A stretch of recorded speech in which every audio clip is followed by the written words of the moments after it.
दोस्तों कक्षा छठवीं का ग्रामीण क्षेत्र में आजीविका देखेंगे, जो कि सामाजिक विज्ञान का सामाजिक एवं राजनीतिक जीवन फर्स्ट का चैप्टर 7 है। चलो तो इसे शुरू करते हैं। इसके बारे में हम जानते हैं कक्षा छठवीं की ये सामाजिक एवं राजनीतिक जीवन फर्स्ट। इस पुस्तक में हमें ग्रामीण क्षेत्र में आजीविका के मुख्य रूप से यह बताया गया है कि गाँवों में लोग अपना जीवन यापन कैसे करते हैं। यह पाठ तमिलनाडु के कलपट्टू गांव के उदाहरण के माध्यम से ग्रामीण जीवन की आर्थिक स्थिति, विभिन्न कार्यों और किसानों की चुनौतियों को उजागर करता है। इस अध्याय का मुख्य सारांश हम निम्न बिंदुओं पर समझ सकते हैं। तो पहला बिंदु है गांव में आजीविका के साधन। गांव में आजीविका के साधन।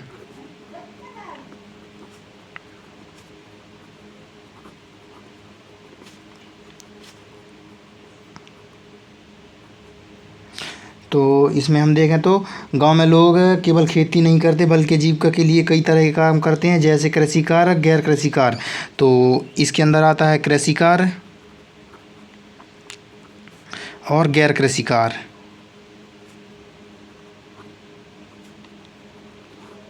अब कृषि कार्य की बात कर लें तो खेत जोतना, बुआई, निराई, खरपतवार निपटाना और कटाई करना आदि आ जाते हैं।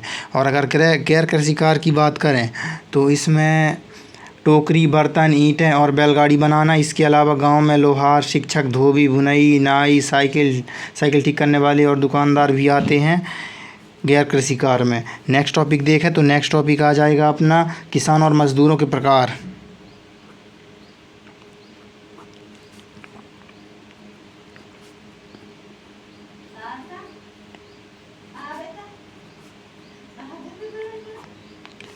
तो गांव में खेती से जुड़े लोगों को मुख्य रूप से 3 श्रेणियों में बांटा जा सकता है। जैसे पहला, भूमिहीन खेतिहार मजदूर, जिनके पास भूमि नहीं होती। भूमिहीन खेतिहार मजदूर। सेकेंड देखें तो छोटे किसान। इसी का थर्ड देखें तो बड़े किसान।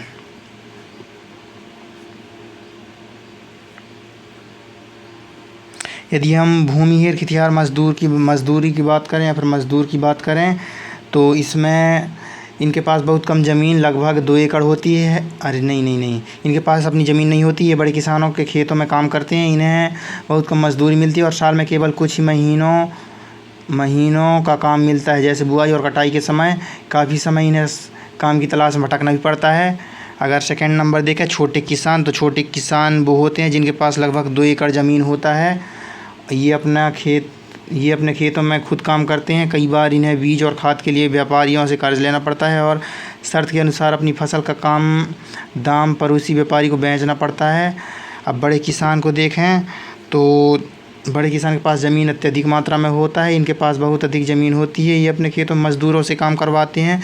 कृषि के अलावा इनके पास आजीविका के अन्य साधन भी हो सकते हैं, जैसे चावल की मिल, बीज और कीटनाशक की दुकान। ये गाँव में संपन्न लोग होते हैं। थर्ड टॉपिक देखे हैं इस चैप्टर का तो किसानों की प्रमुख समस्याएं।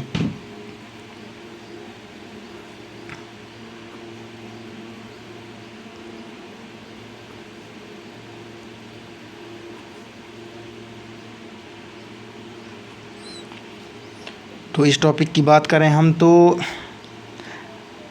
किसानों की समस्याएं 2 प्रकार से देखी जा सकती है। पहला मौसमी बेरोजगारी और दूसरा कर्ज का जाल।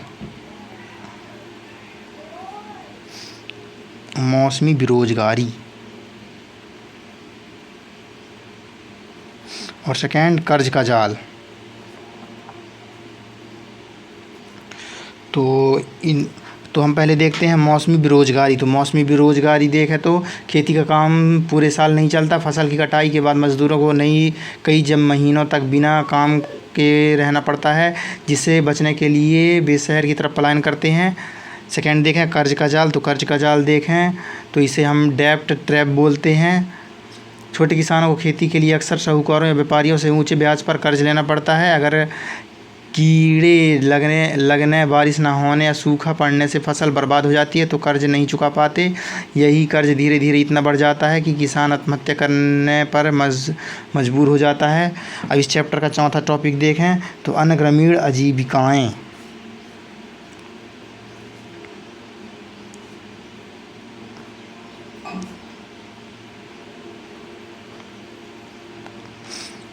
तो इस टॉपिक को देखें तो इस पे हम बहुत सारे ऑप्शंस देख सकते हैं, जैसे मछली पकड़ना और जंगल और पशुपालन, ये सब आ जाते हैं इसमें। और निष्कर्ष देखें इस पाठ का, तो यह अध्याय हमें समझाता है कि ग्रामीण क्षेत्रों में जीविका के अवसर समान नहीं हैं। भारत में लगभग 80% किसान छोटे किसान हैं, जिनकी स्थिति शेखर जैसी है, जो कि इस चैप्टर का एक किसान है, और केवल 20% किसान बड़े किसान हैं। ग्रामीण भारत में काम की अनिश्चितता और कर्ज का बोझ लोगों के सामने सबसे बड़ी चुनौती है।